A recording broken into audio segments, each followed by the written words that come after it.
Good evening, everybody. You're back in the kitchen with Beck's Not So Tech Girl. Tonight I'll be showing you how I cook mung bean curry. I have in fact cooked my mung bean. I put that in the pressure cooker for about 30 minutes, and that is a half a mung bean. The only reason why I put half a cup, because mung bean does swell. We will need a frying pan, medium to high heat. We'll need 1 brown medium diced onion, 1 teaspoon of ginger, 1 teaspoon of garlic. We will also need a pinch of dried fenugreek leaves. We will also need some curry leaves, about 4 to 6 curry leaves, which are right here. I'm just going to pop that one in there now while I have a little chat. And of course our spices, 1 teaspoon each of garam masala, turmeric, chili, and of course a pinch of hing, or 1/8 teaspoon of hing. We'll also be needing a pinch of mustard, brown mustard seeds, and also a pinch of cumin seeds. I'm just going to drop my cumin seeds in, so I've got a nice about a half teaspoon that I'm just going to pop in there, and about the same amount for my brown mustard seeds. I just let them have a little pop and a sizzle right now before I add my onion and my ginger and garlic.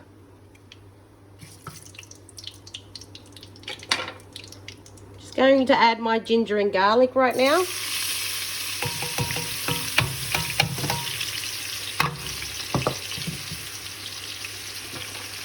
Going to give that a quick little stir. And of course you will also need half a cup of diced tin tomatoes.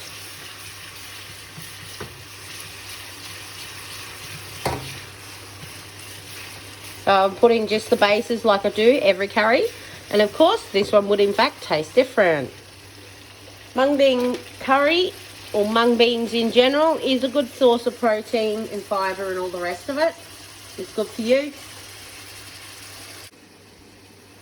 Okay, right now that's been simmering or sizzling for around about 2 to 3 minutes. As you can see, it's vibrant in colour. So now I'll be adding my spices. So that's 1 teaspoon of garam masala, 1 teaspoon of turmeric, 1 teaspoon of chili. If you want more or spicier, then you put more chili in. And if you don't want it as hot, then put less chili. And of course a pinch of hing, which is around about 1/8 teaspoon. This is the general measurement for all of my curries that I make.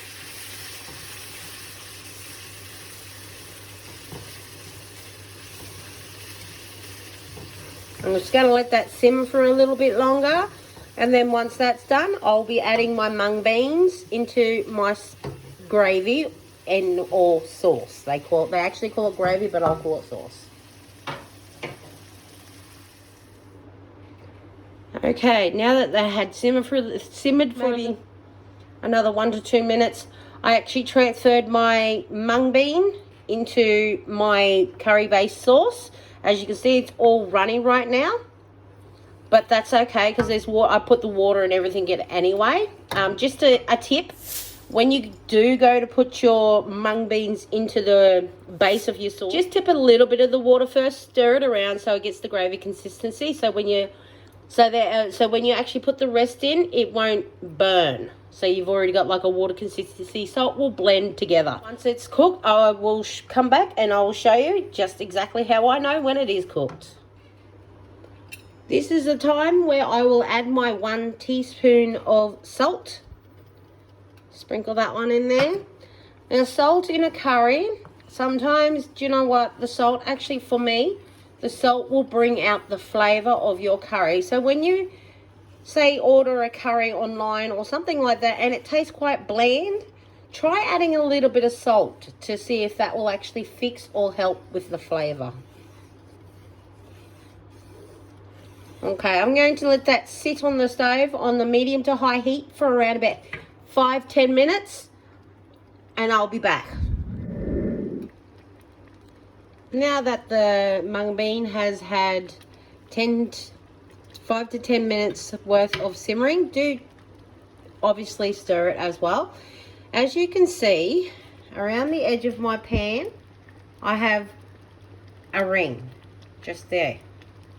That's how I know that my curry is thickening up and not cooked. So I will give this another couple minutes, and then I'll actually turn my stove off and just let it sit on the stove while the stove's cooling down on the same hot plate. So it will initially still continue to cook and thicken to the consistency that you would want.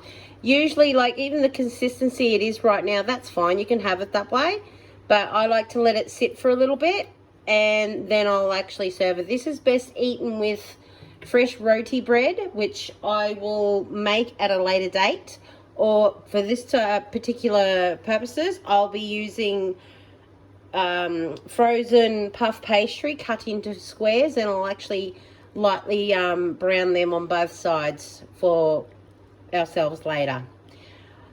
I hope you've enjoyed this short tutorial on how to cook mung bean curry. This is a savoury mung bean curry, so it will taste a little savoury, but you'll also have the beautiful infusions of all the flavours, and you will get all this is flavour packed, and it is delicious. I hope you have enjoyed this. Please comment, like, and subscribe to my channel. Don't forget to press that bell notification so you will get automatic alerts when I have new videos for you to view.